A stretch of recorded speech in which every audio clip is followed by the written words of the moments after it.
ബിജെപിയുമായി സഖ്യമുണ്ടാക്കാനുള്ള എസ്എൻഡിപിയുടെ നീക്കത്തിനെതിരെ കടുത്ത വിമർശനവുമായി സിപിഐഎം കോൺഗ്രസ് നേതാക്കൾ.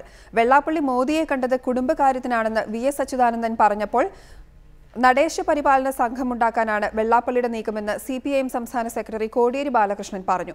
കൂട്ടുകെട്ട് തങ്ങളെ ബാധിക്കില്ലെന്ന് കോൺഗ്രസ് നേതാക്കൾ പ്രതികരിച്ചു. കുടുംബകാര്യങ്ങൾക്കാണ് വെള്ളാപ്പള്ളി മോദിയെ കണ്ടതെന്ന് പ്രതിപക്ഷ നേതാവ് വി.എസ്. അച്യുതാനന്ദൻ പരിഹസിച്ചു.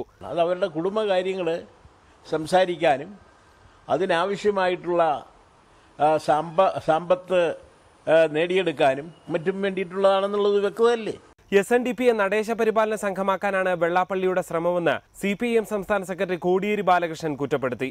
നടേശ പരിപാലന സംഘമായി എസ്എൻഡിപിയെ മാറ്റുക, അതാണ് അദ്ദേഹം ഉദ്ദേശിക്കുന്നത്. അതേസമയം എസ്എൻഡിപി ബിജെപി കൂട്ടുകെട്ട് യുഡിഎഫിന്റെ വിജയസാധ്യതകളെ ബാധിക്കില്ലെന്ന് കോൺഗ്രസ് പ്രവർത്തക സമിതി അംഗം എ.കെ. ആന്റണി പറഞ്ഞു. ഇതൊന്നും യുഡിഎഫിന്റെ തെരഞ്ഞെടുപ്പിന്റെ വിജയസാധ്യതകളെ ഒരു നേരിയ തോതിൽ പോലും ബാധിക്കത്തില്ല. ഇതേ അഭിപ്രായം തന്നെയാണ് കെപിസിസി പ്രസിഡന്റ് വി.എം. സുധീരനും പ്രകടിപ്പിച്ചത്. എന്തുകൊണ്ട് സംഭവിക്കുന്നു എന്നുള്ളത് പകൽ പോലെ വ്യക്തമാണ്. ബിജെപി എസ്എൻഡിപി സഖ്യത്തിന് കേരളത്തിന്റെ മതേതര മനസ്സിൽ സ്ഥാനമില്ലെന്നായിരുന്നു ആഭ്യന്തരമന്ത്രി രമേശ് ചെന്നിത്തലയുടെ പ്രതികരണം. ബിജെപിയെ വളർത്താൻ എസ്എൻഡിപി ശ്രമിക്കുമെന്ന് കരുതുന്നില്ലെന്ന് മുതിർന്ന കോൺഗ്രസ് നേതാവ് വയലാർ രവി പ്രതികരിച്ചു.